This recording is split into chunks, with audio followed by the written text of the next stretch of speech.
बात बिहार की, खबरें बिहार की। बिहार समाचार। बिहार में 1.5 दशक में युवाओं की संख्या बढ़ेगी, बच्चों की संख्या घटेगी।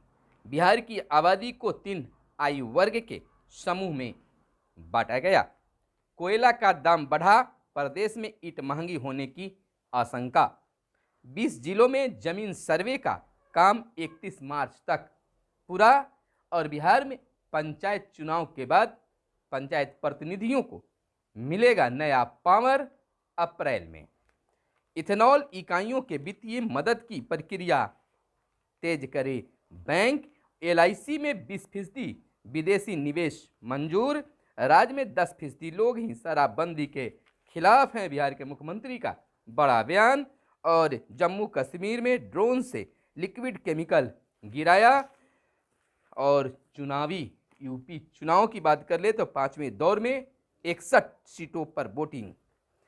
IIT Patna super computer power से होगा लैस। नमस्कार, आप इस समय देख रहे हैं खास कार्यक्रम बिहार समाचार। बिहार समाचार में हम खबरों को लेते हैं अखबारों के पन्नों से। अखबारों में क्या छपा है और क्या है आपके लिए काम की खबरें। मेरा नाम सुनील बॉबी है। आपसे आग्रह है कि अगर हमारे इस वीडियो को फेसबुक पेज पर देख रहे हैं तो फेसबुक पेज को लाइक कर दें। अगर यूट्यूब चैनल पर देख रहे हैं तो यूट्यूब चैनल को सब्सक्राइब कर लें। और वीडियो पसंद आए तो लाइक जरूर कीजिएगा, क्योंकि आपको लाइक करना ही हमें मोटिवेट करता है, उत्साहित करता है आगे आपके लिए खबरें लाने के लिए। तो सबसे पहली और बड़ी खबर यह है कि बिहार के मुख्यमंत्री नीतीश कुमार इन दिनों समाज सुधार अभियान यात्रा पर निकले हुए हैं, जहां बीते दिन बेगूसराय और आज पटना में समाज सुधार यात्रा का कार्यक्रम किया गया। और उन्होंने कहा कि बिहार में कम नहीं बहुत ज्यादा काम हुए हैं। बिहार की देखा देखी अन्य राज्य भी काम करते हैं। बिहार में जहां जीविकों को एक अलग शक्ति मिला है, वहीं देशी स्तर पर जीविका के द्वारा काफी बेहतर काम किए जा रहे हैं। जीविका दीदियों ने शराबबंदी को लेकर काफी समर्थन किया है। शराब भट्टियों को ध्वस्त करने का भी काम करती है। उन्होंने बेटियों के बात को करते हुए कहा कि बिहार ही एक पहला ऐसा राज्य है जिसमें पुलिस विभाग में बेटियों की संख्या काफी अधिक है। उन्होंने कहा कि जब बिहार के द्वारा यानी मुख्यमंत्री के द्वारा पहली बार लड़कियों को, बेटियों को साइकिल दिया गया तो लोग कहने लगे कि यह ठीक नहीं होगा, बेटियों को बदनाम किया जाएगा।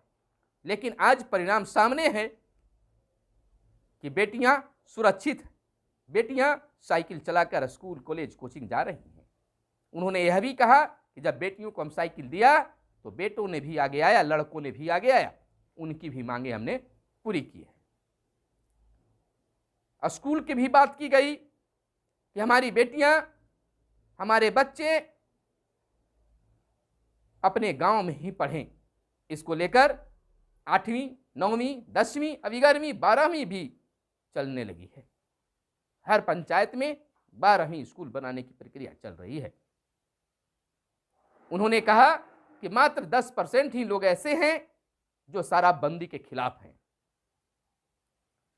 यानी कि बेगूसराय और पटना जिले में हुए समाज सुधार यात्रा में मुख्यमंत्री जी करीब 1 घंटे तक जीविका दीदियों और तमाम लोगों को संबोधित किया, अपील किया समाज में समाज सुधार को लेकर। इधर बिहार सरकार के द्वारा पंचायत प्रतिनिधियों को पावर देने की बात, चाहे वह मुखिया जी हों, उनको खास राशि, योजनाओं का लाभ विशेष रूप से अप्रैल महीने से मिलना शुरू हो जाएगा।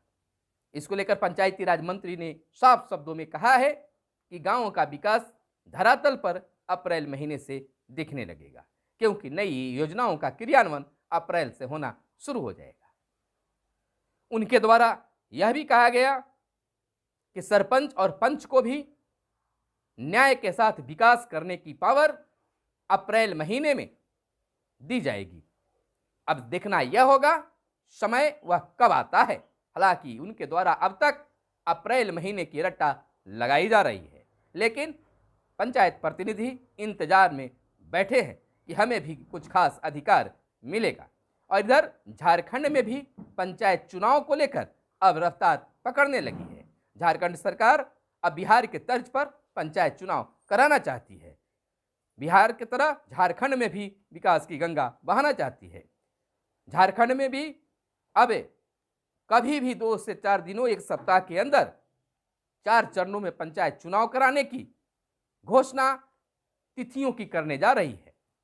इधर बिहार में 1.5 दशक में युवाओं की संख्या बढ़ेगी, बच्चों की घटेगी। 15 साल में प्रजनन दर होगी 2.4%। आपको बता दें, किसी भी देश और राज्य की आबादी में उम्र की संरचना और महत्वपूर्ण आयाम होता है। यही वजह है कि बिहार आर्थिक सर्वेक्षण 2021-22 की रिपोर्ट में आबादी में किस उम्र की कितनी हिस्सेदारी है और उसका क्या अनुपात स्वरूप होने वाला है, इसका विस्तार से वर्णन किया गया है। आपको बता दें कि बिहार की आबादी को 3 आयु वर्ग के समूहों में बांटा गया है, जिसमें 0 से 14, 15 से 59 और 60 से अधिक, इन 3 समूहों में बांटा गया है। आपको बता दें, परामर्शदाता समिति के सदस्य बने उज्ज्वल, यानी कि कला संस्कृति मंत्री डॉक्टर आलोक रंजन की अध्यक्षता में विभाग ने राज्य में राष्ट्रीय सेवा योजना के सफल संचालन के लिए नई परामर्शदात्री समिति गठित की है। इस 22 सदस्यीय कमेटी में एपेक्ट फाउंडेशन दरभंगा के सचिव उज्ज्वल कुमार तथा RN कॉलेज सहरसा के पूर्व प्रधानाध्यापक डॉक्टर विनय कुमार राज्य सरकार द्वारा चयनित 2 सदस्य बनाए गए हैं। और इधर 20 जिलों में जमीन सर्वे का काम 31 मार्च तक पूरा होगा। पहला चरण है। राजस्व अपर मुख्य सचिव विवेक कुमार ने कहा है कि भूमि सर्वे का काम में अमीन, कानूनों और सहायक बंदोबस्त पदाधिकारी अपने आवंटित मौजे या शिविर में रहेंगे। इधर कोयले का दाम बढ़ा और प्रदेश में ईंट अब महंगी होने की संभावना जताई जा रही है। कोयले का सरफेस ट्रांसपोर्टेशन चार्ज 24 रुपये प्रति मीट्रिक टन बढ़ा दिया गया है।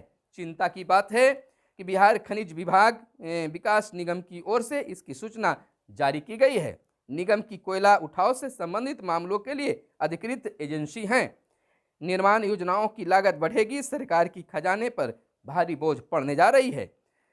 67 रुपये प्रति मीट्रिक टन था पहले कोयले का सरफेस ट्रांसजेक्शन चार्ज, और 300 किलोमीटर की परिधि में कोयला आधारित ईंट भट्ठों को बंद करने का कहा गया था। कोयला आधारित भट्ठों को बंद करने का आदेश भारत सरकार की ओर से थर्मल पावर संयंत्रों के 300 किलोमीटर की परिधि में कोयला आधारित ईंट भट्ठों को बंद करने के लिए कहा गया है। इसके तहत लगभग पूरे प्रदेश में इलाके में आ जाते थे। इसकी कई जगह फ्लाई ऐश ईंट बनाने के लिए कहा गया है, जो किफ़ायती भी होगा और पर्यावरण संबंधी समस्याओं का समाधान भी होगा। लेकिन फिलहाल इसको लेकर कोई पहल नहीं किया गया है, यानी कि कोयला से संचालित होने वाले ईंट भट्टे अब तक संचालित भी हो रहे हैं। इधर इथेनॉल इकाइयों की वित्तीय मदद देने की प्रक्रिया तेज करने के निर्देश बैंकों को दिया गया है। आपको बता दें कि राज्य सरकार के बिहार में स्वीकृत 17 इथेनॉल इकाइयों के वित्त पोषण की प्रक्रिया को तेज करने का निर्देश दिया गया है। और इधर बात कर लेते हैं अब LIC की।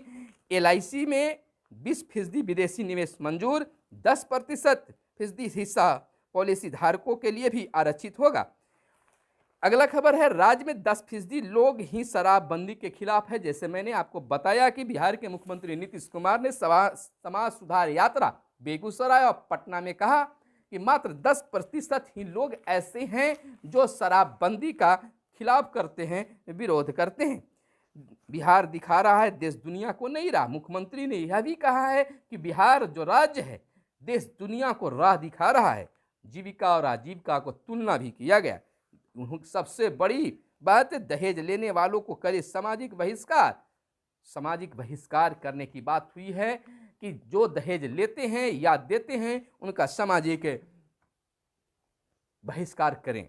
इधर यूपी चुनाव की बात कर ले तो यूपी चुनाव लगातार आगे की ओर बढ़ रहा है और यूपी चुनाव में 5वीं दौर में 61 सीटों पर वोटिंग आज चल रही है। जम्मू कश्मीर में ड्रोन से लिक्विड केमिकल गिराया गया। नापाक हरकत, पाकिस्तान घाटी में बनी शांति को भंग करना चाहता है। पहली बार पाकिस्तान की ओर से केमिकल गिराने की घटना। और IIT Patna super computer power से होगा लैस और नेशनल सुपर कम्युनिटी मिशन के तहत दूसरे चरण में लगाने की है पूरी तैयारी। अब बात कर लेते हैं यूक्रेन घटना की। यूक्रेन की हालत क्या है? कीव में रूस बरपा रहा है कहर। रूसी सेनाओं ने कीव पर 3 तरह से बरसाई मिसाइलें। यूक्रेन के राष्ट्रपति ने देश छोड़ने का प्रस्ताव ठुकराया। ब्रिटेन समेत 28 देश यूक्रेन के हथियार देंगे। यूक्रेन का दावा 198 नागरिकों की मौत, इनमें से 3 बच्चे भी शामिल। कहा हथियार और गोला बारूद दीजिए, सलाह नहीं। कीव शहर में कर्फ्यू, गोली मारने का आदेश।